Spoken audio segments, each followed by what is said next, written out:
Olha aí, ó. Sem colocar para trabalhar, olha a camada de própolis que ela já produziu. Um pouco de fungo, mas olha só. Aquilo ali, ó, a parte mais escura, elas estão trabalhando para combater esse aqui.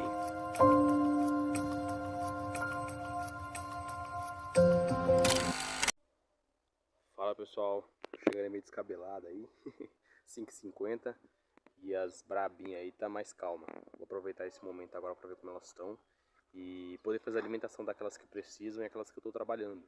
Porque graças a Deus o inverno tá tão frio e tem muita abelha trabalhando, mesmo não colocando para trabalhar, estão trabalhando. Essa tubuna aqui tá sob a minha custódia, é do nosso amigo Diego. Eu vou pegar uma genética para mim, ele comprou já, mas falou, deixa aí, fica com uma filha para você, porque ele sabe que eu trabalho com própolis, com outras coisas mais, né, que nem os cosméticos. E essa genética aqui é muito boa para isso. Olha só a camada de própolis que ela faz. Isso aqui é porque ela tá sem estimular. Por isso que eu falei para você colocar para trabalhar. Se eu quisesse colocar ela para trabalhar, eu faria isso. Mas como tá meio frio de noite, eu tô deixando elas natural. E elas estão trabalhando mesmo assim, mesmo não colocando. Essa genética aqui já é a terceira geração daquela lá. E olha isso, ó. Continua com a mesma capacidade de produção de própolis, mesmo não colocando para trabalhar. Lembrando que essa aqui é uma madeira de pinus, né? Ela é 5 centímetros. Aquela ali, se não me engano, ela é pinus também, mas ela tá com 3,5 a 4. Essas genéticas são muito boas. Essa aqui já é genética do nosso amigo Diego. É uma genética muito boa para mel. Ele tem duas genéticas diferentes lá. E essa aqui é o grande diferencial dela na produção de mel. Olha lá. Olha o tamanho dos potes de mel. Quase não se tem material aqui, ó. Quase não se tem própolis. Um pouco de fungo, mas olha só. Aquilo ali, ó, a parte mais escura, elas estão trabalhando para combater esse aqui. Esse fungo, geralmente ele vem quando não tem ventilação na caixa, com um pouco de umidade, sem luz, aí a temperatura certa, ele cresce. Porém, as abelhas estão conseguindo combater. Enxames um pouco mais fracos ou fracos jamais conseguiriam fazer isso, iriam definhar. Eu estou tranquilo, porque ainda vai vir mais um módulo aqui assim que ela encher esse daqui, e aí eu já faço respiros laterais, que ajuda muito elas. Esse fungo já não se desenvolve. Essa é uma mandaguari amarela, são as minhas meninas de ouro, as mandaguaris amarelas, né? Todas essas aqui. E essa daqui, ó, tem um diferencial legal que veio do nosso amigo Cláudio. Das mandaguaris amarelas que eu tenho, a melhor genética que eu tenho para própolis é essa daqui, ó. Olha aí, ó. Sem colocar para trabalhar, olha a camada de própolis que ela já produziu. É interessante vocês entenderem que para cada abelha existe um propósito. Para cada pessoa também tem uma finalidade, né, na criação de abelha sem ferrão. Eu trabalho explorando todos os meios, ou seja, como eu tenho bastante caixa, umas eu deixo para produção de mel, outras de colônia, outras de própolis, outras para venda de colônias. Lidar com as abelhas não é uma coisa assim tão simples assim. É prazeroso, é gostoso, mas é cansativo também, porque enquanto a gente ainda tem energia, luz do sol, a gente tem que aproveitar cada minuto. Porque quando chega o tempo de chuva, de frio, ainda mais a gente está na parte sudeste aí, ainda mais Calcaia do Alto, que é um lugar muito frio, tem vezes que a gente tem que respeitar o descanso da abelha por conta do frio e não forçar ela, não deixar ela ali quietinha, descansando. E saber lidar com cada espécie, é igual criança. Se você tem um filho que é muito arteiro, você tem que segurar ele ali, ó, em cima, ali, ser rígido para que ele não venha fazer bagunça.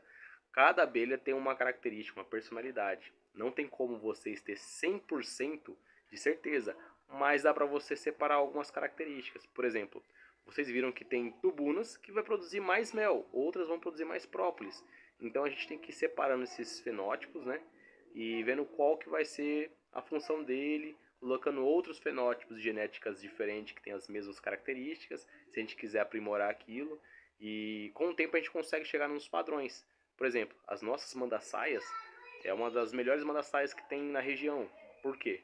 Porque a gente trabalhou aquela genética. A gente pega ainda genéticas do mato, mas pouco se trabalha nela. A gente só usa elas para poder ter uma diversidade maior genética, tá? Porque os padrões do pai e filhos, para quem já tem essas nossas abelhas, já sabe. São abelhas que têm alta produtividade, enxames que se recupera rapidamente, autônomos, você não precisa ficar alimentando se você não quiser. Abelhas que, se você quiser trabalhar na didática, tem abelhas que são mais dóceis, tem abelhas que são mais defensivas para quem tem muito problema com ataques de limão, outras abelhas assim do tipo. que ajuda muito se você tem um enxame mais defensivo, mas na grande maioria são super populosos, potes de mel grande, própolis limpo, produz muito, seja própolis ou mel. Então demorou tempo, são 5 anos de trabalho para chegar no que a gente chegou. E quando se fala de pegar outros enxames, troca genética, a gente faz troca genética. Mas é para ter uma variabilidade genética maior, mas não porque a gente quer mudar mais alguma coisa. Nosso padrão pra gente já tá bom. A não ser que surja uma mandaçaia com um pote aí de, sei lá, uns 700 ml, que isso não vai acontecer nunca. Tem que ser uma melgueira cheia. Mas aí, do contrário, não tem interesse pra gente. A gente já tá num padrão muito legal. Mas se vocês tiverem interesse de trocar a genética de vocês, quando vocês estiverem no enxame, se tiverem um padrão legal, a gente troca. As escaptrigonas. Escaptrigonas é um negócio novo pra gente. A gente tira própolis, que serve para os cosméticos da minha mãe.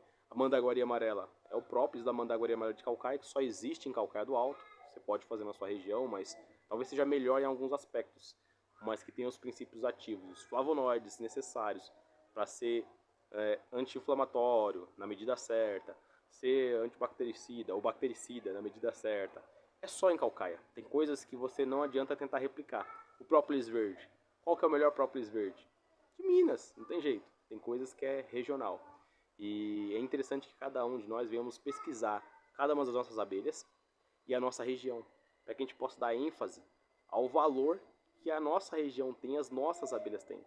Não importa se eu vou pegar as abelhas daqui e levar para lá, o valor vai mudar. Pode ser que seja mais, pode ser que seja menos.